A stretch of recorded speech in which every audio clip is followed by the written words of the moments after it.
நல்லவராய் நாம் இருப்போம், நல்லவையே நாம் செய்வோம். அவையோர் அனைவருக்கும் இதயம் கனிந்த இனிய மாலை வணக்கம்.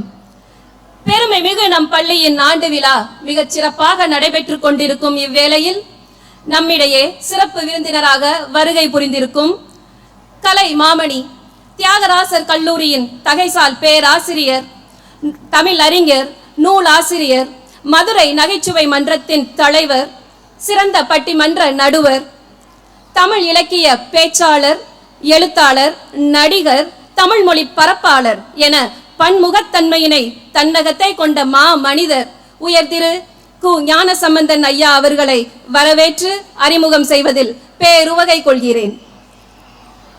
மதுரை மண்ணிற்கும் மதுரையின் மாண்பிற்கும் அடையாளமான நமது சிறப்பு விருந்தினர் அவர்கள் சோழவந்தானில் பிறந்து தமிழின் பெருமையையும் தமிழரின் மகிமையையும் உலகறிய செய்தவர். கல்வி பணியில் 29 ஆண்டுகள், கிட்டத்தட்ட தன் ஆயுளின் பாதியை கல்வி பணிக்காகவே அர்ப்பணித்தவர். சோழவந்தானூர் அரசன் சண்முகனாரின் தமிழ் பணி எனும் தலைப்பில் ஆய்வு மேற்கொண்டு தன் சொந்த மண்ணிற்கு பெருமை சேர்த்த தமிழ் காவலர்.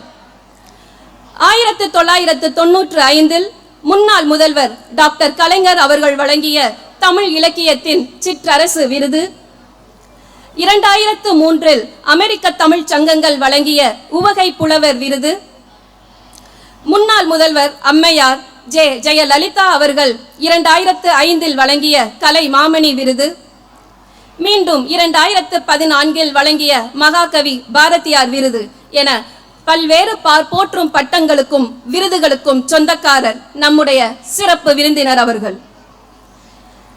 ஐயா அவர்கள் எப்படிப்பட்ட பேச்சாளர் தெரியுமா? சொல்லை விதையாய் விதைக்கும் பேச்சாளர், சிந்தனையை மரமாய் வளர்த்தெடுக்கும் பேச்சாளர், வாழ்வை மாற்றும் வழிகாட்டி பேச்சாளர், நல்லதை நயமாக எடுத்துரைக்கும் பேச்சாளர், நாட்டின் நலனை நினைத்துரைக்கும் பேச்சாளர், தமிழின் இனிமையை உலகறிய செய்யும் பேச்சாளர், தன்னம்பிக்கை தீபத்தை உள்ளங்களில் ஏற்றும் பேச்சாளர், அறிவை அள்ளித்தரும் அன்பு ஆசானாய் விளங்கும் பேச்சாளர், அறநெறி புகட்டும் உயர்ந்த பேச்சாளர், கேட்போரின் மனதை வெல்லும் நகைச்சுவை சிந்தனை பேச்சாளர், கைத்தட்டலோடு மாண்பையும் பெறும் கருத்து பேச்சாளர். நமது சிறப்பு விருந்தினர் அவர்கள் ஒற்றை சுடராய் உயர்ந்தவர் அல்ல, 1000 தீபங்கள் ஏற்றி வைத்த பேரொளி. தமிழகத்தில் நாகர்கோவில் முதல் சென்னை வரை 15 மாவட்டங்களில் நகைச்சுவை மன்றங்களை நிறுவி இன்று சின்னத்திரையிலும் வெள்ளித்திரையிலும் முத்திரை பதித்துக் கொண்டிருக்கும் பல்வேறு கலைஞர்களின் திறமைகளை உலகிற்கு அறிமுகப்படுத்திய பெருமைக்குரியவர். இவர் கற்றது தன் உயர்வுக்காக, கற்பித்தது அடுத்த தலைமுறையின் விடியலுக்காக. இதுவரை 16 முனைவர்களையும் 65 இளம் ஆய்வாளர்களையும் உருவாக்கி தமிழ் தொண்டுடன் கல்வி தொண்டினையும் புரிந்து வருபவர். இத்துடன் வாங்க சிரிக்கலாம் என்ற நூலில் தொடங்கி இலக்கிய சாரல் வரை 14 நூல்களையும் 5 குறுந்தகடுகளையும் வெளியிட்ட போற்றும் படைப்பாளி நமது ஐயா என்றால் அது மிகையாகாது. பேச்சு ஒரு கலை எனில் அதை பண்புடன் பேசுபவர் ஒரு பல்கலைக்கழகமே. அப்படி பார்த்தால் இளம் தலைமுறை பேச்சாளர்களுக்கு ஒரு நடமாடும் பல்கலைக்கழகமாக விளங்குபவர். தமிழின் தேனிசையை தாங்கி வந்த தங்க குரலே, தாய்மொழியின் பெருமையை தழுவி வாழ்ந்த தமிழ் செல்வமே, சொல்லில் சுவையும் சிந்தனையில் செழுமையும் சொற்பொழிவில் 1000 இதயங்களையும் வென்ற கலை மாமணியே, திருக்குறளை தீபமாய் மாணவர்கள் மனதில் ஏற்றி வைத்த திரு விளக்கே, கம்பனின் கவிநயத்தை கண்முன் நிறுத்திய கலை வாணரே, நகைச்சுவை நயத்தால் நெஞ்சங்களை மலரச் செய்து நல்லறம் விதைத்த நல்வழி குருவே. ஐயா, நீங்கள் எழுதும் எழுத்தில் உயர்வு, பேசும் பேச்சினில் சிந்தனை ஒளி, எளிமையில் பெருமை காட்டும் தமிழ் அறிஞர். எத்தனை தலைமுறை வந்தாலும் உங்கள் சொற்கள் மாணவ சமுதாயத்திற்கு வழிகாட்டும் ஒளி கலங்கரையாக விளங்கும். அம்மையின் கருணையும் ஐயனின் அருளும் சேர்ந்து அறிவின் தீபம் ஏற்றிய தெய்வ குழந்தை திரு ஞான சம்பந்தர் எனில், சிந்தனை ஒளி ஏற்றி நகைச்சுவையும் சேர்ந்து அறிவின் தீபம் ஏற்றும் ஐயா நீங்களும் தெய்வ குழந்தையே. தமிழ் வாழும் வரை உங்கள் புகழ் நிலைக்கும். தமிழர் வாழும் வரை உங்கள் பெயர் ஒலிக்கும். சொல்லால் மனிதரை உயர்த்திய சான்றோர் நீங்கள். தமிழால் உலகை இணைத்த தமிழ் தாயின் மகன் நீங்கள். சொல்லின் செல்வரே, சான்றோர் பெருமகனே, சிந்தனையின் சிகரமே, தமிழின் திருமகனே, வாருங்கள். தமிழின் மனத்தை உலகமெங்கும் பரப்பும் உங்கள் திருவடிகளை வரவேற்கிறது ஓம் சாதனா மத்திய பள்ளி. நன்றி. Thank you, sister, for that igniting introduction. We now commence the formal felicitation of a highly distinguished chief guest. To anchor this moment of profound reverence, I request our Honorable Chairman, Brother Kannan, to kindly step forward to honor the chief guest during the Purna Kumbham.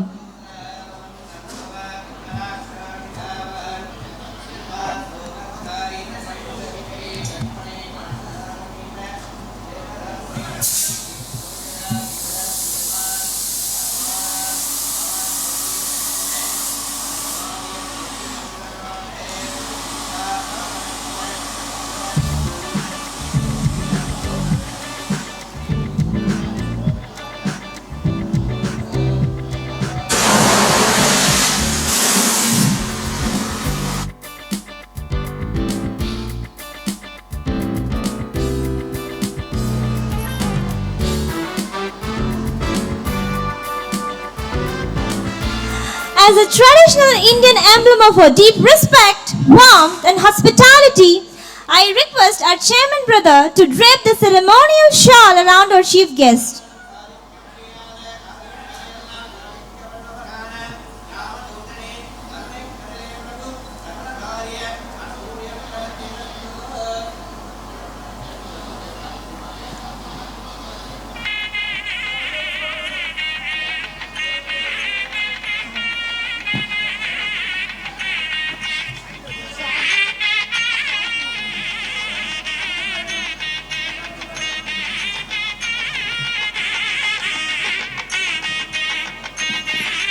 Finally, we come to the presentation of the citation, an eloquent testament to our chief guest's illustrious achievements and inspiring journey. I request our diligent Tamil facilitator, Sister Sri Devi, to formally present the citation. நல்லவராய் நாம் இருப்போம், நல்லவையே நாம் செய்வோம். மதுரை தமிழின் மாண்புமிகு அடையாளம் நீர். மங்காத பேரறிவின் கம்பீர சிம்மாசனம் நீர். நாவினில் சரஸ்வதி நர்த்தனமாடும் நற்றமிழ் கோட்டையின் நல்வாயில் நீர். பட்டிமன்ற மேடையில் பாரதி கண்ட வீரம் நீர். பண்பாட்டு சொற்பொழிவில் பரஞ்சோதி ஞானம் நீர். இலக்கிய சாற்றை எளிமையாய் ஊட்டும் இணையற்ற தமிழின் பேராசான் நீர். வார்த்தை ஆயுதத்தால் உள்ளம் வெல்லும் வேந்தரே, வாழையடி வாழையாய் வன் தமிழ் வளர்க்கும் வள்ளலே. சிந்தனை கடலில் நகைச்சுவை குழைத்து சிகரம் தொட்ட தமிழின் பேராசான் நீர். எழுத்துலகில் உமது எழுதுகோல் முத்திரை. எழுத்துலகில் உமது எழுதுகோல் முத்திரை. திரையுலகிலும் தொடரும் உமது நல்வித்தை. திரையுலகிலும் தொடரும் உமது நல்வித்தை. நா புலமை நயத்தால் வையகம் வென்று நற்றமிழ் கோட்டையை காக்கும் பேரரசன் நீர். வார்த்தை நயத்தால் வாசகர் நெஞ்சம் ஈர்த்து வாசிப்பு பழக்கத்தை உலகெங்கும் விதைத்த மாண்பாளர் நீர். வைகை நதிக்கரையின் வரலாற்று நாயகன் நீர். மதுரை தமிழின் மங்காத பேரொளி நீர். கூடல் நகரின் கலை வடிவ அடையாளம் நீர். குஞ்சாத அறிவின் பேராற்றல் நீர். சங்க தமிழ் வளர்த்த பாண்டியன் மரபில் சொல்லால் உலகை ஆளும் சொல்வேந்தர் நீர். அகிலம் போற்றும் உமது அறிவின் சுடரும் அன்பால் நனையும் எம் மனமும் இந்நிலமும் தலைமுறை தாண்டி தமிழ் மனம் பரப்ப ஆயுள் பல நூறு கடந்து நீர் வாழ்க பல்லாண்டு. நன்றி.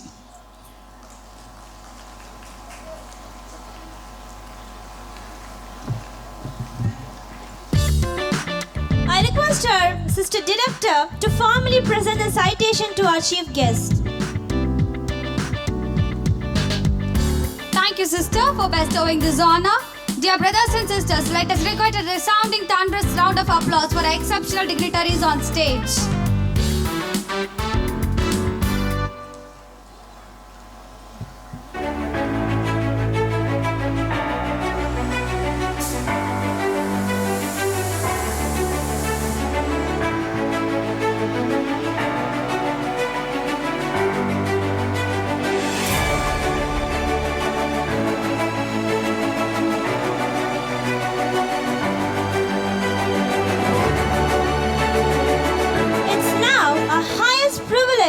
To listen to the words of wisdom that challenge, inspire, and shape our future progress. We respectfully invite our eminent chief guest, Dr. G. Gnana Sambandhan, to take over the podium and deliver the chief guest address. நம் தமிழுக்கு எப்படி பன்முகத்தன்மை அழகோ அதுபோன்று உலகம் சுற்றி தமிழ் பரப்பும் இவருக்கும் பன்முகத்தன்மையை சிறப்பு. மதுரையின் பெருமைகளில் ஒன்றாகிய தியாகராசர் கல்லூரியில் தமிழ் பயின்று அங்கேயே தமிழ் பயிற்றுவித்தவர். மேலும் தகைசால் பேராசிரியராக பணியாற்றிக் கொண்டே இசைஞானி இளையராஜா அவர்களால் தொடங்கி வைக்கப்பட்ட தமிழ் இசை ஆய்வு மையத்தின் மூலம் தமிழ் இசையை உலகெங்கும் பரவச் செய்கிறார். 22க்கும் அதிகமான நூல்கள், தினசரி, வார, மாத இதழ்கள், கட்டுரைகள், கேள்வி பதில்கள் என இவரின் எழுத்துலக பணி இன்றும் தொடர்கிறது. மதுரையில் நகைச்சுவை மன்றத்தை உருவாக்கி அதன் தலைவராக பொறுப்பேற்று 30 ஆண்டுகளுக்கும் மேலாக மதுரை மக்களை மகிழ்வித்து வருகிறார். 5000த்திற்கும் அதிகமான மேடைகளில் தன் தமிழாலும் நகைச்சுவையாலும் கேட்போரை தன்வசப்படுத்தி வருகிறார். உலகநாயகன் பத்மஸ்ரீ கமலஹாசன் அவர்களின் விரும்மாண்டி திரைப்படம் தொடங்கி இதுவரை 45க்கும் அதிகமான திரைப்படங்களில் குணச்சித்திர வேடங்களில் தோன்றி திரை உலகிலும் தடம் பதித்து வருகிறார். புரட்சி தலைவர் எம்ஜிஆர், கலைஞர் கருணாநிதி, டாக்டர் ஜெயலலிதா என்று 3 முதல்வர்கள் இவரின் தமிழ் பணியை பாராட்டி விருது வழங்கி சிறப்பித்துள்ளனர்.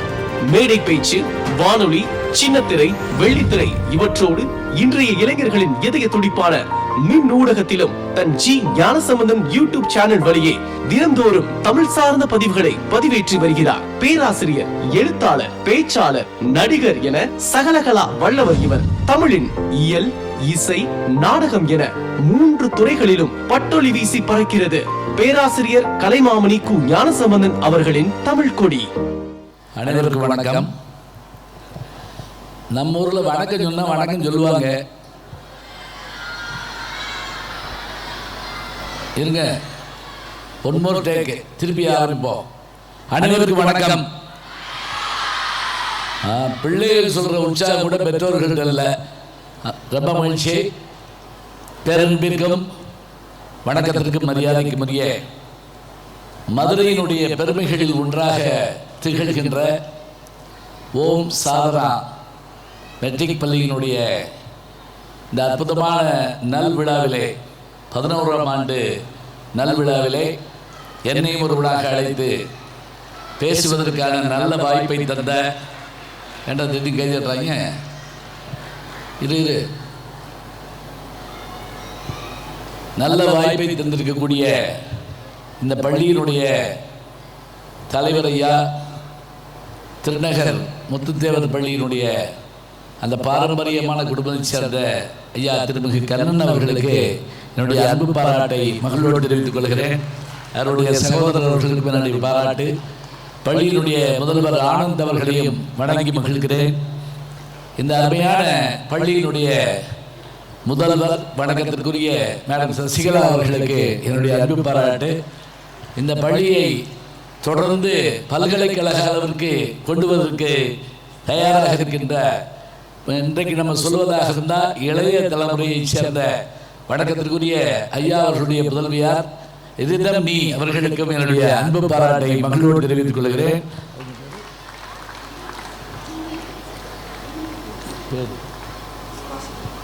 அவங்க பேசினாங்களா? அதே போல நான் வந்தவுடனேயே குழந்தைகளுடைய நிகழ்ச்சியை பார்த்து மகிழ்ந்தேன். அதில் இந்த சின்ன பிள்ளைகள்லாம் இந்த கோழி குஞ்சுங்க மாதிரி வந்து ஆடினது அவ்வளோ அருமையாக இருந்தது. அதை ஆட வச்சது வேறு யாரும் இல்லை, இங்கே இருக்க டீச்சர்கள் தான். இல்லைன்னா முடியாது. இப்போ நீங்கள் வீட்டில் ஏதாவது சொல்லி அந்த பிள்ளையை கேட்க வச்சு விட்டுக்க பார்ப்போம், முடியாது. ரொம்ப அருமையாக ஏற்பாடு செய்திருந்தார்கள். பிள்ளைகளுடைய தமிழ்தாய் வாழ்த்து, அதே போல் இறை வாழ்த்து, நாட்டியம் எல்லாமே சிறப்பாக இருந்தது.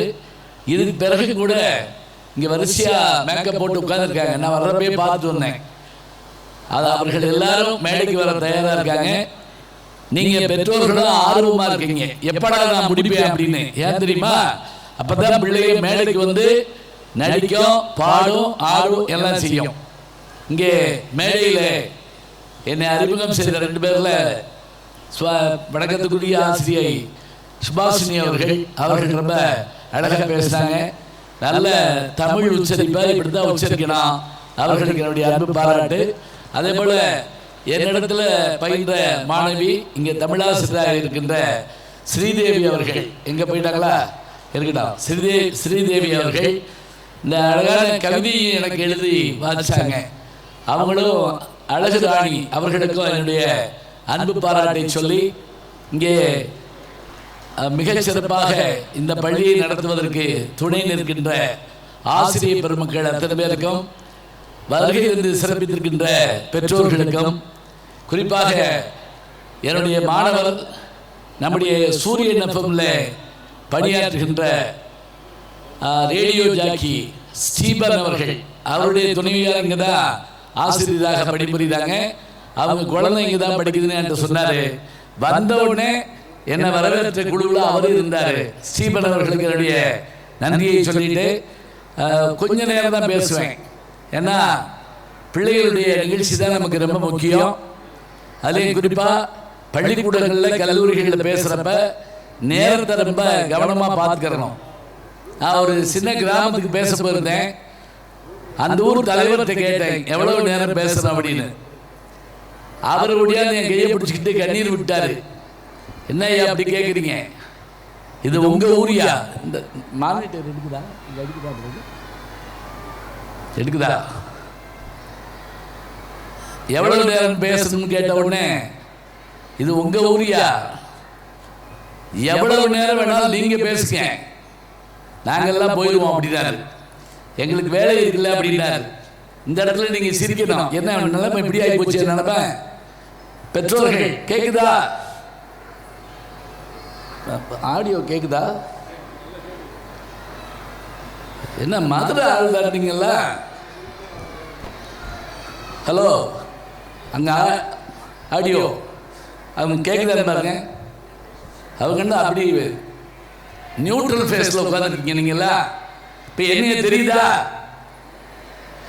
கேக்குதா கேட்டேன். கேக்குதாயா? உலகமெல்லாம் போய் பேசிட்டு வர்றேன், மதுரையில் பேசுறதுக்கு இவ்வளவு கஷ்டமா இருக்கு. இங்க பாருங்க, உங்க பிள்ளைங்க அருமையா ஆடுவாங்க, அழகா பாடுவாங்க, இந்த பரிசெல்லாம் வாங்க போறாங்க.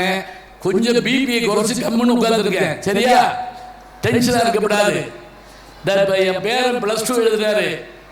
+2 பேரே எழுதல, அவங்க அப்பா அம்மா தான் எழுதுறாங்க. நான் பார்த்தேன். எந்த நேரமும் அப்படியே டென்ஷன்லயே இருக்காங்க. அதெல்லாம் கொஞ்சம் ரிலாக்ஸ் ஆகுங்க. இப்படி ஒரு பள்ளிக்கூடத்தை பார்க்க முடியுமா? நான் வந்த உடனே அசந்து போனது தெரியுங்களா?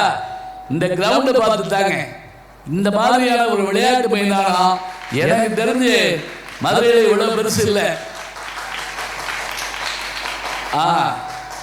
இங்க அவங்க கைதட்ட தயங்குறாங்க. இவங்க ஆடியோ குரூப் எங்க இருக்காங்க?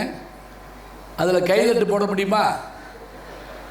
அதுக்கு மிஷின் இருக்கு, கவலைப்படாதீங்க. இன்னும் இப்படி போய் இவ்வளவு கண்டுபிடிச்சாலே இதை கண்டுபிடிக்க மாட்டோமா?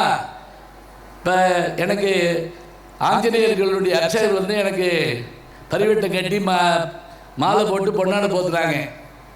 நீங்கள் பார்த்துருக்கீங்களா? முந்தியெல்லாம் கோவிலில் கற்பூரம் காட்டுறப்ப நாதசுரம் அப்படிம்பாங்க. வெளியில் 4 பேர் நின்று நாதசுரம் வாசிப்பாங்க, தவிழ் அடிப்பாங்க, எல்லாம் நடக்கும். இப்போ அதெல்லாம் கிடையாது. பார்த்துருக்கீங்களா? ஒரு சுவிட்சை போடுறாரு, டமுக்கு டமுக்கு டமுக்கு அப்படின்னு அடிக்குது. அதை கேட்குறப்பே கடவுளுக்கு கோபம் வந்துடும். ஏன்னா தினம் இந்த சவுண்டு தானடா, அப்டேட் இருக்க வேண்டாமா? மல்லாரின்னா என்ன தெரியுமா? மல்லாரின்னா சாமிக்கு அபிஷேகம் ஆகிற போது ஒரு ராகத்தில் வாசிக்கணும். சாமிக்கு நெய்வேத்தியம் ஆகிறப்ப ஒரு ராகத்தில் வாசிக்கணும். இந்த ராகம் வாசிக்கிறப்ப 4 தெரு தள்ளி இருக்க ஆளுக்கு தெரியும் சாமிக்கு அபிஷேகம் ஆகுது, சாமிக்கு நைவேத்தியமாகுது, சாமி புறப்பாடு ஆக போகுது. மல்லாரி என்பது ராக வகைகளில் ஒன்று. அப்படி இருந்த காலம் போய் சுவிட்சை போட்ட உடனே என்ன ஆகுது தெரியுமா? அந்த இசை வடிவம் பூரா அதில் பதிவு பண்ணி வச்சிருக்காங்க. அப்படி இருந்தால் என்ன ஆகும்னு கேட்டால் அதில் ஒரு வகையான செயற்கை தன்மை வந்திருக்கேன். இப்போ நீங்கள் கைதட்டுங்கன்னு நான் கேட்க வேண்டிய அவசியமே கிடையாது. நான் நல்லா பேசினா நீங்கள் கைதட்டுறீங்க, சரியா போகும். ஆனால் எப்படி பழகிட்டாங்க தெரியுமா? டிவியில் சீரியல் பார்ப்பீங்க, நீங்கள் மற்றதெல்லாம் பார்த்துருப்பீங்க. இந்த நகைச்சுவை நிகழ்ச்சிகள் எல்லாம் ஆடியன்ஸ் உட்கார வச்சு முதல்ல ஒரு குச்சியோட வருவார். சிரி சிரி சிரி அப்படின்னு சொல்லி சிரிக்க சொல்லி எடுப்பாங்க. எடுத்துட்டு அவர் பேசுவார். அந்த சிரிக்கிறத நடுவில் போடுவாங்க. இவ்வளவுதான். ஆனால் நீங்கள் சீரியல்லாம் நிறைய பார்த்துட்டு இருக்கிறதுனால உங்களுக்கு தெரிஞ்சிருக்கும். இப்போ கூட என்ன அறிமுகம் பண்ணுறப்ப என்னுடைய கல்வி தகுதியை சொன்னாங்க. MA, MPhil, PhD, டிஜிடி, DJ. நீங்கள் அப்படியே கம்முன்னு உட்காந்துருந்தீங்க. இதை நான் ஒரு கல்லூரிலேயே பார்த்தேன். அப்புறம் என்னை பற்றி சொல்கிறப்ப இவருக்கு 65 பேர் எம்பில் பட்டம் வாங்கியிருக்காங்க, 16 பேர் பிஹெச்டி பட்டம் வாங்கி சொல்ல மாணவர்கள் ஒன்றுமே அசையலைங்க. 30 புத்தகம் எழுதியிருக்காரு, எழுதிட்டு போகிறாருட்டாங்க. அப்புறம் அந்த தொகுப்பாளர் ஒரு வேலை பார்த்தாங்க. இவர் யார் தெரியுமா?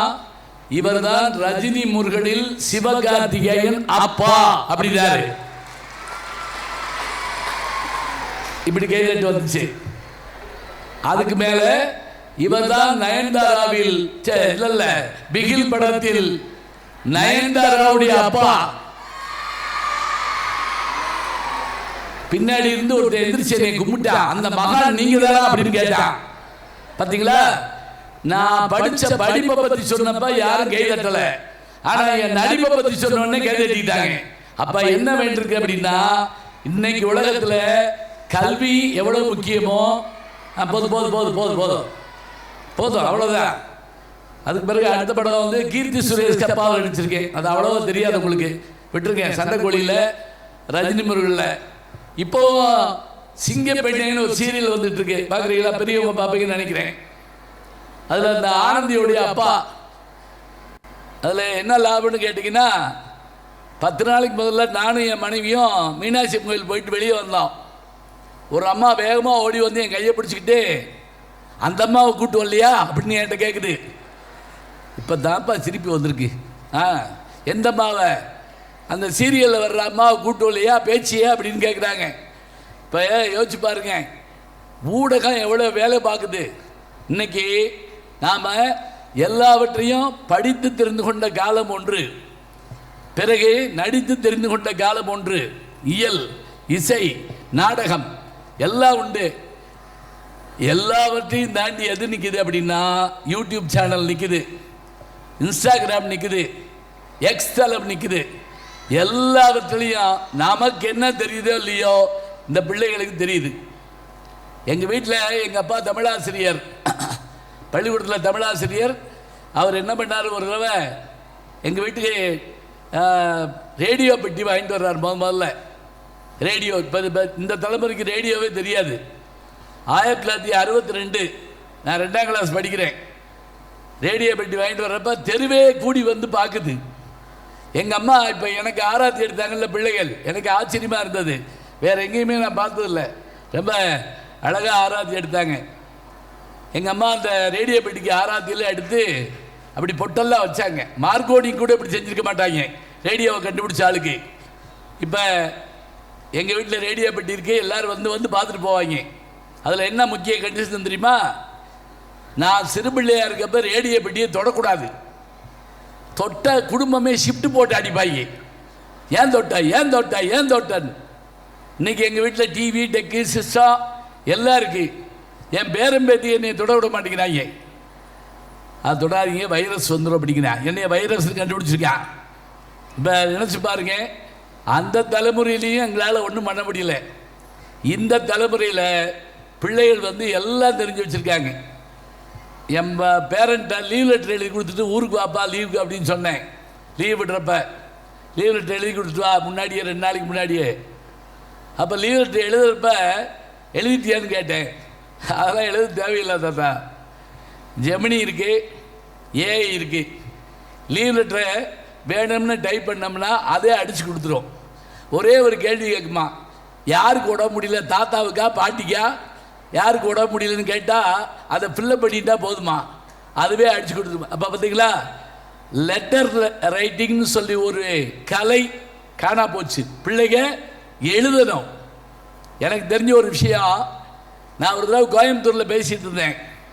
பேசி முடித்த உடனே எல்லாரும் வந்து ஆட்டோகிராஃப் வாங்கினாங்க என்கிட்ட, கையெழுத்து.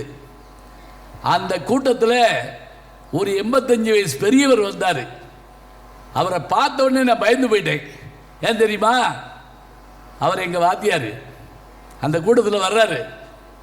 அது சாதாரண வாத்தியார் இல்லைங்க. தப்பாக எழுதுனா ஸ்கேல் வச்சு கையில் அடிப்பாங்க. அதுவும் ஸ்கேலை நேரம் வச்சு அடிக்க மாட்டாங்க, இப்படி வச்சு இப்படி அடிப்பாங்க.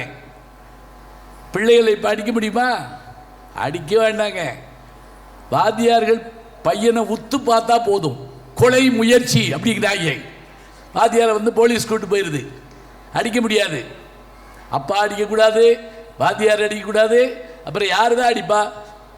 யோசிச்சு பாருங்க. அடிக்கணும்னு நான் சொல்ல வரல, அது ஒரு காலம். இப்போ அந்த என் கையில் அடித்த வாத்தியார் தான் வர்றாரு. எதுக்கு? அந்த ஆட்டோகிராஃப் வாங்குற கூட்டத்தில் அவரும் வர்றாரு. அவரை பார்த்த உடனே நான் என்ன பண்ண தெரியுமா, அவர் காலை தொட்டு கும்பிட்டேன். இதெல்லாம் விளக்கம் தெரிஞ்சு வச்சுக்க பிள்ளைகள். படிப்பு என்பது பண்போடு சேர்ந்தது. படிப்பு என்பது அறிவோடு சேர்ந்தது மட்டுமில்லை, அது பண்பும் படிப்புமாக இருக்க வேண்டும்.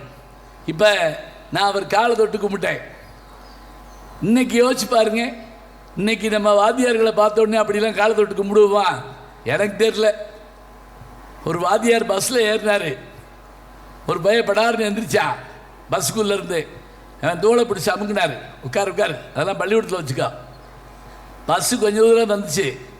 திருப்பி எந்திரிச்சா, திருப்பி அமுக்குனார். 3வது தடவை அமுக்குனார்ல அவன் அழுதுட்டான். சார், நான் முடக்குச்சாலே இறங்க வேண்டியவன் சார், அமுக்கி அமுக்கி இங்கே வரைக்கும் கொண்டு விட்டீங்க, நம்மளால் நினச்சிக்கிட கூடாது. இப்போ நான் அவர் காலத்தை தொட்டு வணங்கிட்டு, நீங்கள் எதுக்கு வந்தீங்க சொல்லிவிட்டுருந்தா நான் வந்து கையெழுத்து போட்டு கொடுப்பேனே அப்படின்னு. அவர் சொன்னார், எனக்கு இல்லைடா, என்னை டான் தான் சொல்கிறாரு பாருங்க. நான் ரிட்டையர்ட் ஆகிட்டேன். டான் சொல்கிறாரு, எனக்கு இல்லைடா, என் பேரனுக்கு கையெழுத்து போடுறா அப்படின்னாரு. நான் வாங்கி அன்புடன் கையெழுத்து போட்டு கொடுத்தேன். வாங்கி பார்த்துட்டு, இன்னும் திருந்தலடா இப்படின்னாரு என் கையெழுத்து. எனக்கு ஜனாதிபதி விருது கிடைத்ததை போல நான் மகிழ்ந்து போனேன். ஏன் தெரியுமா, எங்க வாத்தியார் என்கிட்ட வந்து ஆட்டோகிராஃப் வாங்குற அளவுக்கு நான் வளர்ந்திருக்கிறேன். ஞாபகம் வச்சுக்கங்க, நான் பார்க்காத நாடு இல்லை, போகாத ஊர் இல்லை. நான் பணக்காரன் கிடையாது, அரசியல்வாதி கிடையாது. ஆனால் எப்படி நான் எல்லா உலகத்தையும் பார்த்தேன் தெரியுமா? நான் படித்த தமிழ், என் கல்வி என்னை உலக நாடுகள் முழுவதும் கொண்டு சென்றிருக்கிறது என்றால் படிப்பு அவ்வளவு முக்கியம். நினைவு வச்சுங்க. இப்போ சமீபத்தில் அமெரிக்காவில் ஸ்டான்ஃபோர்டு பல்கலைக்கழகத்துக்கு போயிருந்தேன். கலிஃபோர்னியாவில் இருக்கு ஸ்டான்ஃபோர்டு பல்கலைக்கழகம். அந்த ஸ்டான்ஃபோர்டு பல்கலைக்கழகம் ஏன் ஆரம்பிச்சது தெரியுமா?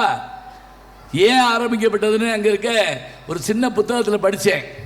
ஹார்வர்ட் பல்கலைக்கழகம் கேள்விப்பட்டிருப்பீங்க. அமெரிக்காவுடைய உலகத்திலேயே பெஸ்ட்டு பல்கலைக்கழகங்களில் ஒன்று ஹார்வர்ட். அதில் கூட தமிழ் இருக்கை உருவாக்குவதற்கு நாமெல்லாம் முயற்சி பண்ணோம், உண்டாக்கிட்டோம்.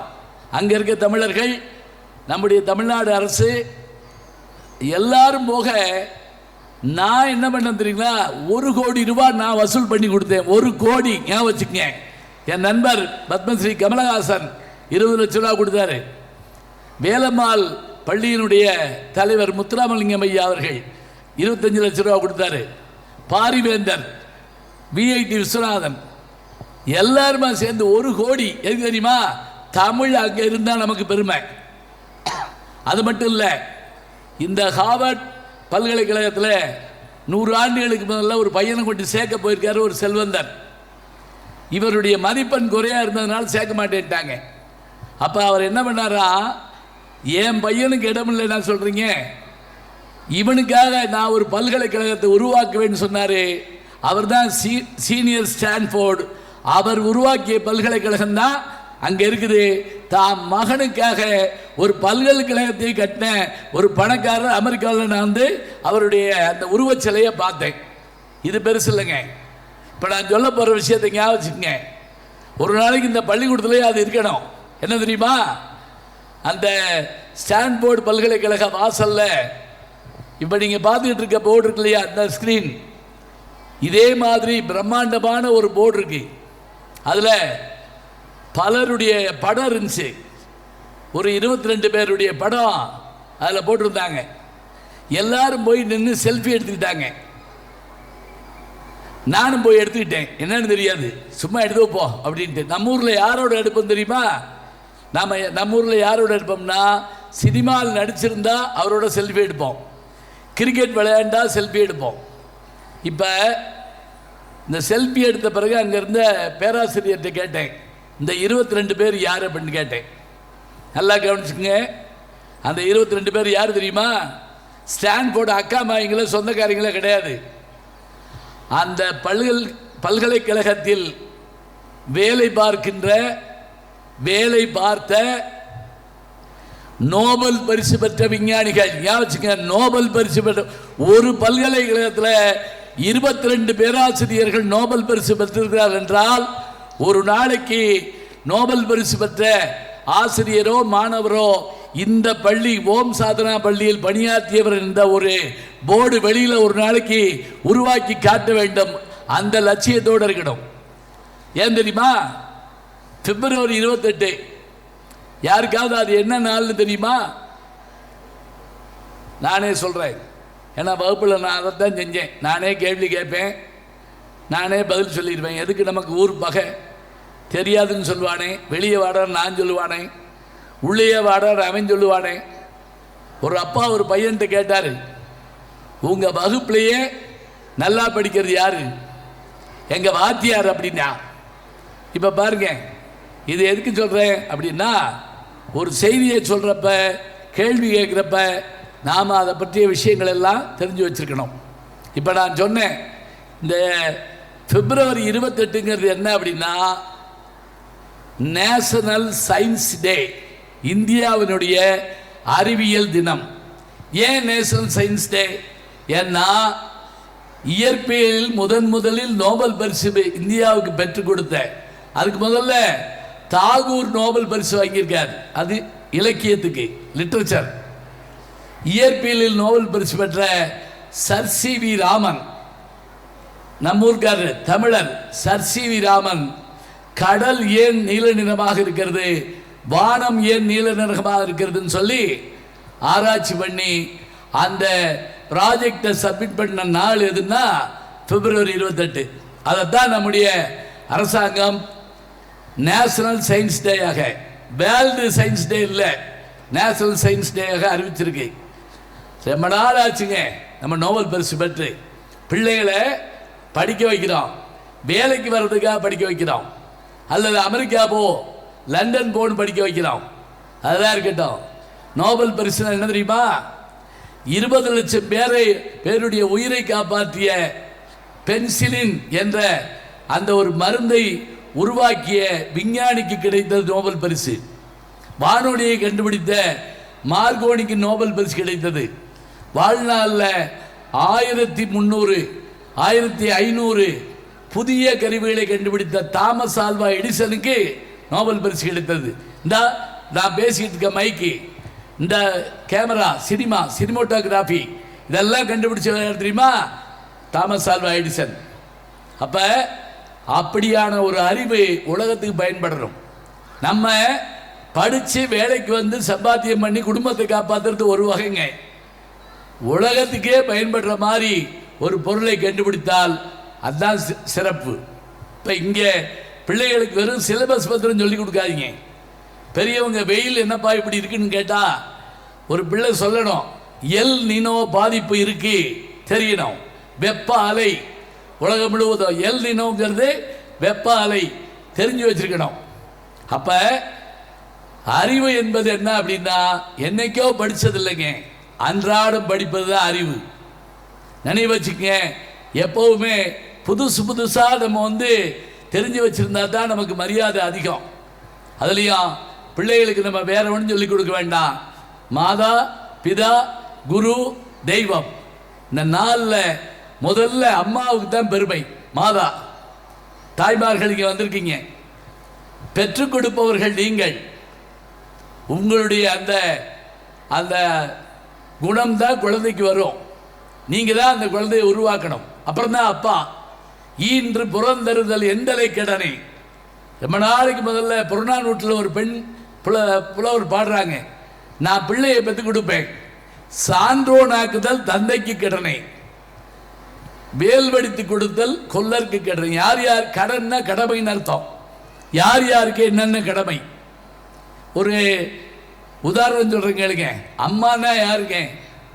அம்மானா அது அம்மானா கூட ரொம்ப பேருக்கு தெரியாது. இப்போ நான் தமிழ் வழி கல்யாணம் நிறைய பண்ணி வைக்கிறேன். தமிழ் வழி கல்யாணம், அதில் தாய்மாமனை கூப்பிடுங்கன்னு சொன்னேன்.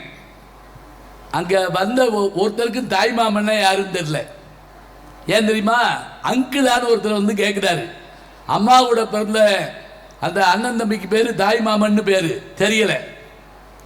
இப்போ அம்மா அப்பா அப்படிங்கிற அந்த சொற்கள், உறவு சொற்கள் கூட இல்லாமல் போச்சோன்னு பயமாக இருக்கு. அம்மானா யாரு? ஆ உயிரெழுத்தில் முதல் எழுத்து, இம் புள்ளி வச்ச மெய்யெழுத்து, இம் கூட்டல் ஆ சிக்கல் டு மா உயிர்மெய் எழுத்து. இந்த மூணு சேர்ந்தா அம்மா. ஏன்? உங்கம்மா எங்கம்மா நம்மம்மா நமக்கு உயிரை தருகிறாள், அதனால் ஓர் உயிரெழுத்து. உடம்பாகிய மெய்யை தருகிறாள், அதனால் ஓர் மெய்யெழுத்து. உடம்பையும் உயிரையும் இரத்தத்தையும் பாலாக தருகிறாள், அதனால் உயிர்மை எழுத்து. அதனால அவளுக்கு பேர் அம்மா. மற்றதெல்லாம் சும்மா. ஞாபகம் வச்சுக்கிட்டீங்களா? இதுக்கு அப்படியே தான் உட்காந்துருக்கீங்க. ஒன்றும் தேர மாட்டேன் போட்டிருக்கு. நான் உயிரை கொடுத்து பேசிக்கிட்டு இருக்கேன். சரி இருக்கட்டும். ஏன்னா இப்போ பல வீடுகள் அம்மானு கூப்பிட்றதே இல்லை, மம்மி மம்மின்னு கூட இல்லை. எப்படி கூப்பிட்றீங்க? மம். அப்பாவை டேடியும் இல்லை, டேட். இன்னைக்கு கொஞ்சம் நேரம் கழிச்சு டேய் எப்படினாலும் சரின்ட்டுருவாங்க.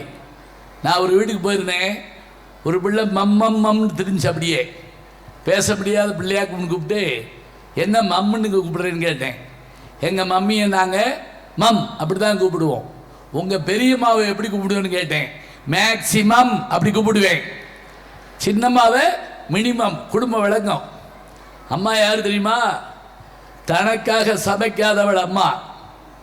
மொத்தமாக சமைக்காதவள்னு சொல்லக்கூடாது. ஏன்னா முந்தியெல்லாம் குக் பண்ணி சாப்பாடு போட்டாங்க, இப்போ புக் பண்ணி தான் சாப்பாடு போடுறாங்க. என்ன சாப்பாடு போட்டு நான் வந்துக்கிட்டு இருக்கேன், ஸ்விக்கி ஸ்மோட்டோவில் போட்டு விட்டுருக்கேன், வந்துக்கிட்டு இருக்கு.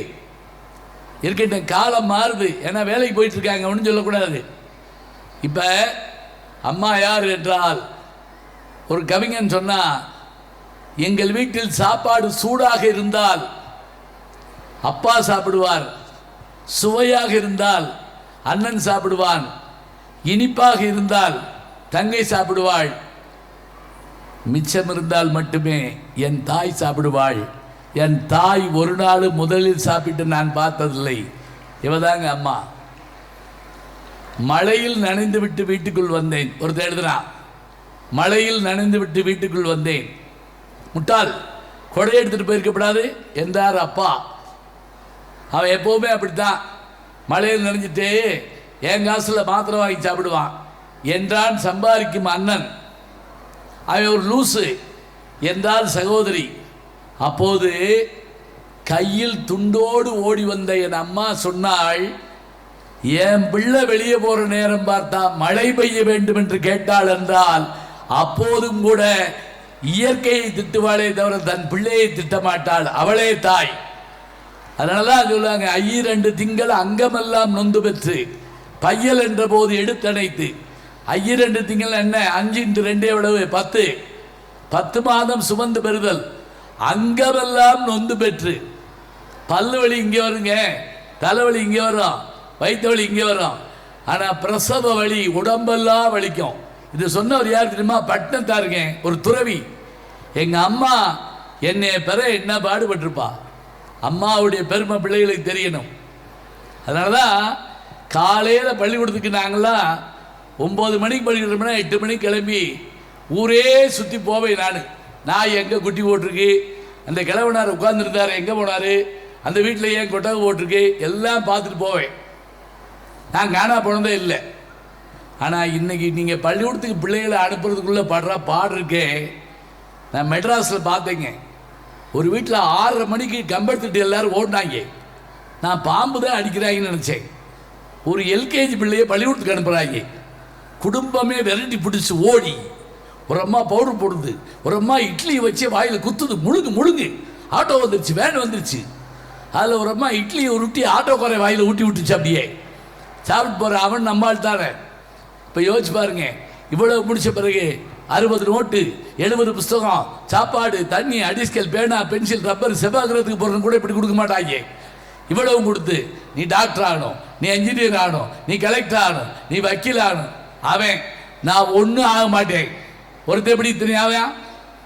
அதில் அந்த பிள்ளைய பள்ளிக்கூடத்துக்கு போகிறப்ப அம்மாட்ட எத்தனை கேள்வி தெரியுமா? அம்மா என் செருப்பவங்க, அம்மா என் சாக்ஸங்க, அம்மா பாட்டில் இருக்கு மூடி எங்க. அப்பாட்ட போய் ஒன்றுமே கேட்டதில்லை. ஒரே ஒரு கேள்வி கேட்பாங்க அப்பாட்ட போய், அம்மா எங்க. அவர் குழப்பத்தில் உட்காந்துருப்பார். எந்த அம்மா அப்படிம்பாரு. அவருக்கே குழம்பி போவோம். அவங்க அம்மாவை கேட்குறாங்களா, இந்த அம்மாவை கேட்குறாங்களா? இப்படி கொண்டு வந்து பிள்ளைகளை படிக்க வைக்கிறது அம்மா. அப்பாவுடைய கடமை என்ன தெரியுமா? இப்போ சித்திரை திருவிழா நடந்த போது நான் நேர்முக வர்ணம் பண்ணியிருக்கேன். 30 வருஷமாக பண்ணுறேன். அழகர் ஆற்றுல இறங்குவார். 10 லட்சம் ஜனம் கூப்பிடாமலே வருங்க அழகரை பார்க்க. எவர் கிரீன் ஹீரோ யாருன்னு கேட்டால் நம்முடைய அழகர் தாங்க. அந்த அழகர் குதிரையில் வர்றப்ப பிள்ளைகளை தோளில் வச்சுக்கிட்டு அப்பா அம்மார்கள் நிற்பாங்க, தோல் பட்டையில். ஏன் தெரியுமா? பிள்ளை காணா போயிடுவான்னு இல்லைங்க. அப்பா நினைக்கிறார், ஏன் உயரம் 5.5 அடி தான் மகனே, ஓ உயரம் 2.5 அடி. என் தோளில் உட்கார்ந்துட்டு நீ சாமியை பாரு. இப்போ 8 அடி உயரத்துக்கு வந்துட்டேன். நான் பார்க்காத உலகத்தை, எனக்கு எட்டாத சிகரத்தை மகனே என் தோள் மீது அமர்ந்து கொண்டு நீ காண வேண்டுமானான்னு எல்லா அப்பாவும் நினைப்பதால் தான் பிள்ளைகளை கொண்டு வந்து என்ன செய்கிறாங்க, தாங்கள் படிக்காத இந்த அருமையான பள்ளிக்கூடத்தில் படிக்க வைக்கிறாங்க. தங்களுக்கு கிடைக்காத அந்த படிப்பு தாம் பிள்ளைக்கு கிடைக்கும்னு நினைக்கிறாங்க. முத்துக்குமார் இருக்கிற கவிஞர் எழுதுகிறாரு, அப்பாவின் தோள் மீது அமர்ந்து கொண்டு தெய்வத்தை பார்த்தேன், அப்பாவின் தோள் மீது அமர்ந்து கொண்டு திருவிழாவில் தெய்வத்தை பார்த்தேன், பிறகுதான் தெரிந்தது நான் உட்கார்ந்து இருந்ததே தெய்வத்தின் மீது தான் என்று. அவன் தான் உண்மையான மகன். இன்னும் அழகா சொல்றேன், முதல் மாச சம்பளம் வாங்கிட்டு பையன் நேர வந்து அம்மாட்ட கொடுத்தாங்க. முதல் மாச சம்பளம் அம்மாட்ட கொண்டு கொடுத்தான். அம்மா சொல்றாங்க, அப்பா வாசல்ல உட்காந்துருக்கார, கொண்டு கொடுறா. இல்லைம்மா நீ வாங்கிக்கோ. டேய் அவர்கிட்ட கொண்டு கொடுறா. இல்லைம்மா நீ வாங்கிக்கோ. இங்கே பாருடா, அவர் தாண்டா அவனுக்கு பள்ளிக்கூடத்துக்கு பணம் கட்டினாரு, பணம் கொடுத்தாரு. நீ ட்ரெஸ்ஸு வாங்குறதுக்கு பணம் கொடுத்தாரு, உனக்கு சைக்கிள் வாங்க பணம் கொடுத்தாரு. அப்பாட்ட கொண்டு கொடுறா. இல்லைம்மா நீ வாங்கிக்க. டேய் முட்டாளாடா நீயே, போடா அப்பாட்ட கொண்டு கொடுறா. வேண்டாம்மா. ஏண்டா? மா நீ சொன்னபடி எனக்கு பள்ளிக்கூடத்துக்கு பணம் கட்டுறதுக்கு அப்பா பணம் கொடுத்தாரு, எனக்கு ட்ரெஸ் எடுக்கிறதுக்கு அப்பா பணம் கொடுத்தாரு, எனக்கு சைக்கிள் வாங்க அப்பா பணம் கொடுத்தாரு. அப்படி கொடுக்குறப்பெல்லாமா அப்பா கை மேலே இருக்கும், வாங்குற என் கை கீழே இருக்குமா. இப்போ என் சம்பளத்தை கொண்டு போய் எங்கள் அப்பாட்ட கொடுத்தா என் கை மேலே போய் எங்கள் அப்பா கை கீழே போயிடுமேம்மா. எங்கள் அப்பா கை ஒருபோதும் கீழே போகக்கூடாதுமா. இதை சொன்ன போது அந்த பையனுடைய மனசு கலங்குச்சோ இல்லையோ, அப்பாவுடைய கண்ணில் கண்ணீர் வந்துருச்சுங்க. அம்மாவும் கண்ணீர் தொடச்சிக்கிட்டாங்க. அப்புறம் என்ன பண்ணான் அந்த பையன், தட்டில் பணத்தை வச்சா, அப்பாட்ட கொண்டு நீட்டினா, அப்பா அதை எடுத்துக்கிட்டு விபூதி எடுத்து அப்படி பூசி விட்டார். இவன் கை கீழே இருந்தது, அப்பா கை மேலே இருந்தது. ஆசிரியர்கள் யார் தெரியுமா? மாதா பிதா குரு தெய்வம்னா குரு யார் தெரியுமா? இருளை போக்குகின்ற ஒளி போன்றவர் குருநாதர். சாதாரண அல்ல. நமக்கு கையை பிடிச்ச எழுதி என்ற அகரத்தை சுட்டி காட்டுபவர் தான், உலகத்தை சுட்டி காட்டுபவர் தான். அலெக்சாண்டருடைய பேர் நமக்கு தெரியும். அவங்க அப்பா பேர் எத்தனை பேருக்கு தெரியும் தெரியல. அவங்க அப்பா பேர் பிலிப், பேரரசர் பிலிப். ஒரு நாள் அவர் சபையில் உட்கார்ந்து இருந்தார். ஒருத்தர் ஓடி வந்து, மன்னா, இந்த நாட்டுக்கு இளவரசன் பிறந்து விட்டார், உங்களுக்கு மகன் பிறந்து விட்டார் அப்படின்னு சொன்ன உடனே அந்த மன்னன் என்ன பண்ணாராம், பக்கத்தில் நம்ம பாண்டி நாட்டு முத்து ஞாபகம் வச்சுக்கங்க, ரோமானிய பேரரசுக்கு போகுது, ஒரு கை முத்தா இருந்தாரு. அந்த வந்த வேலைக்காரனுக்கு கொடுத்தாரு. நல்ல செய்தி சொன்னாய் வச்சுக்கோ. அவன் வாங்கிட்டு மகிழ்ச்சியோட போனான். திரும்ப கூப்பிட்டாரு, இங்க வா, இந்தா இன்னொரு கை கொடுத்தாரு. அவன் சொன்னா, நீங்க கொடுத்த ஒருபடி முத்தை என் வாழ்நாளில் போதும், இன்னொரு கைது கொடுக்குறீங்க. அப்போ அவர் சொன்னாரு, முதல்ல நான் கொடுத்தது எனக்கு மகன் பிறந்தாங்கிறதுக்காக, ரெண்டாவது ஏன் கொடுத்தேன் தெரியுமா, என் ஆசிரியர் அரிஸ்டாட்டில் உயிரோடு இருக்கும் போதே எனக்கு மகன் பிறந்து விட்டான், எனவே என் மகனும் எங்க வாத்தியார்த்த படிப்பான் என்ற சந்தோஷத்தில் உனக்கு அள்ளி கொடுத்தேன். இதாங்க கல்வி, ஞாபகம் வச்சுக்கங்க. ஒரு முறை நம்முடைய ஜனாதிபதியாக இருந்த சங்கர் தயாள் சர்மா அமீரகத்துக்கு போறாரு, அரபு நாட்டுக்கு போறாரு. அந்த அரபு நாட்டினுடைய அரசர் வழக்கப்படி அவங்க அங்க இருக்கணும், விமானத்திலிருந்து இறங்கி வந்து அவங்கள பார்த்து கை கொடுக்கணும், இதான் புரோட்டோகால். ஆனால் அந்த மன்னர் என்ன பண்ணார் தெரியுமா, படியேறி போய் சங்கர் தயாள் சர்மா இந்தியாவினுடைய ஜனாதிபதியை கை கொடுத்து வரவேற்றார். சாரட் வண்டியில் உட்கார வச்சு ஓட்டிட்டு போனார். எல்லாரும் கேட்டாங்க, என்ன இருந்தாலும் அரசர் போய் அவர் கை கொடுக்கலாமா? அப்போ அவர் சொன்னாரு, நான் அரசர் என்பதற்கோ அவர் ஜனாதிபதி என்பதற்காகவோ நான் அதை செய்யலை, அவர் எங்க வாத்தியாரு. நான் பாம்பேயில் படித்த போது எனக்கு சொல்லிக் கொடுத்த ஆசிரியர்கள் ஒருவர் இந்திய நாட்டினுடைய ஜனாதிபதி சங்கர் தயாள் சர்மான்னு சொன்னா, இதுதாங்க ஆசிரியர்களாகிய நமக்கு கிடைச்ச மாபெரும் பெருமை. ஈஸ்வர வித்யாசாகர் ஒருத்தர் இருந்தார். அவரு ஒரு முறை வகுப்புல கேட்டார், ஒரு போர்டில் ஒரு கோடு போட்டார். போட்டுட்டு மாணவர்களை பார்த்து கேட்டார், எங்க யாராவது எந்திரிச்சு நான் போட்ட கோட்டை அழிக்காம சின்னதாக்குங்க பாப்போம் அப்படின்னார். நான் சொன்னது புரியுதான்னு தெரியல உங்களுக்கு. ஒரு கோடு போட்டாச்சு, அதை அழிக்கக்கூடாது, ஆனால் சின்னதாக்கணும். எப்படி ஆக்கிறது? எப்படி ஆக்கினார் தெரியுமா? அப்படியே பார்த்துக்கிட்டே இருந்தார். ஒரு பையன் எந்திரிச்சான், நான் ஆக்குறேன் அப்படின்னா, இங்க வா, எப்படி ஆக்குவேன், உங்க சாப்பீஸை கொடுங்க. வாங்கினா வாங்கி அவர் போட்டிருந்த கோடு இருக்குல்ல, அது பக்கத்தில் இன்னொரு பெரிய கோடு போட்டான். இப்ப வாத்தியார் போட்ட கோட்டை அழிக்காமலே சின்னதாக்குனா பக்கத்தில் ஒரு பெரிய கோடு போட்ட உடனே ஈஸ்வர வித்யாசாகர் கை கொடுத்தாரு. எப்படி தெரியுமா? இதுதான் சிறப்பு. நம்முடைய வெற்றி என்பது பிறர் அழிவில் இல்லை, பிறர் அழிச்சு நாம முன்னுக்கு வரக்கூடாது. எனவே நம்முடைய படிப்பு தான் நமக்கு எல்லாம் அறிவையும் தரும்.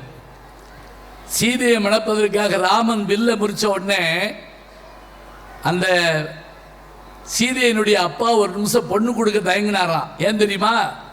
சரியா முறிக்கலேன்னு இல்லை, இந்த ராமனுடைய அப்பா தசரதனுக்கு 60,000 மனைவி பிளஸ் 3 அப்படி வச்சுக்கங்க. இந்த மாப்பிள்ளைக்கு எவ்வளவு கல்யாணம் ஆகும்னு பயந்துட்டாரு. அப்ப அவங்க வாத்தியார் வசிட்டாருங்கிறது அவர் என்ன பண்ணார் தெரியுமா? விஸ்வாமித்திரர் வசிட்டார் அங்க அயோத்தியில் இருக்காரு. விஸ்வாமித்திரர் என்ன பண்ணார் தெரியுமா? அவரை பார்த்து, ஜனக மகாராஜா, நீங்க பொண்ணு கொடுக்க ஏன் தயங்குறீங்க? இவங்க அப்பாவுக்கு நிறைய மனைவியர், அதுக்கு தான் தயங்குறீங்க. ஞாபகம் வச்சுக்கங்க, ராமனை பெற்றவர் வேண்டுமானால் தசரதனாக இருக்கலாம், ஆனால் வளர்த்தவர்கள் வசிட்டர் என்ற வாத்தியாரும் விஸ்வாமித்திரர் என்ற வாத்தியாரும் ஆகிய நாங்கள் தான். பொண்ணை கொடு, புரியுதா? கடவுளாக இருந்தாலும் கான்ட்ராக்ட் சர்டிபிகேட் கொடுக்க 2 வாத்தியார்கள் இருந்தால்தான் கடவுளுக்கே கல்யாணமாகும் என்றால், மாதா பிதா குரு தெய்வத்தை வணங்குகின்ற எல்லோரும் உலகத்தில் வெற்றியை பெறுவார்கள். அந்த வெற்றியை தருகின்ற அளவிற்கு பிள்ளைகளை நாம் உருவாக்க வேண்டும். எனக்கு போட்டி ஒரு காலத்தில் என் கிளாஸ் பையன் அப்புறம் எங்கள் ஊர் பையன், அப்புறம் என் மாவட்ட பையன். ஆனால் இன்னைக்கு இந்த பிள்ளைகளுக்கு யார் தெரியுமா போட்டி? இந்த பக்கம் ஒரு லண்டன் பையன், அந்த பக்கம் ஒரு சீனா பொண்ணு, அந்த பக்கம் ஒரு அமெரிக்க பிள்ளைகள். இவர்களோடு போட்டி போட்டு ஜெயிக்க வேண்டும் என்றால் ஓம் சாதனா பள்ளி போன்ற பள்ளிகளை படித்தால்தான் உலக சாதனை செய்வதற்கு அவர்களுக்கு ஆற்றல் இருக்கும். அந்த ஆற்றலை இந்த பள்ளி பெற்றுத்தரும் என்ற நம்பிக்கையோடு விரைவில் வெள்ளி விழா, பொன் விழா, பவள விழா, நூற்றாண்டு விழா கண்டு பல்கலைக்கழகமாக மாற வாழ்த்தி வணங்கி விடைபெறுகிறேன். நன்றி, வணக்கம்.